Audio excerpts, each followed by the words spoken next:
Ramai yang stop menabung emas sebab harga emas makin mahal. Sebenarnya itu sebab yang paling rugi kalau kita stop menabung. Sebab kalau harga emas makin mahal, sepatutnya kita lagi semangatlah nak menabung emas dengan lebih banyak. Harga emas mahal, maksudnya duit kita tu makin kecil nilai dia dan emas makin bernilai. Yang pertama, kenapa nak stop menabung? Sekarang ni dah ada kemudahan. Kita boleh menabung serendah RM100.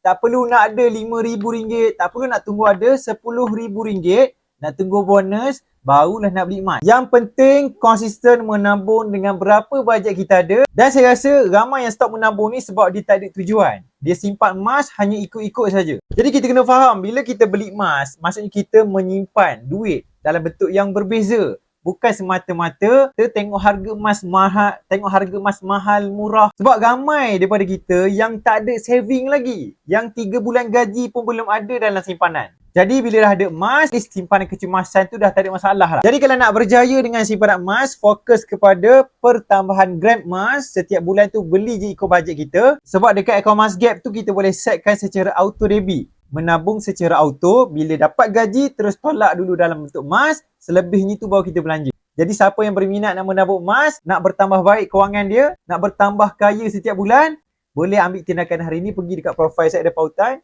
follow je step by step atau boleh DM.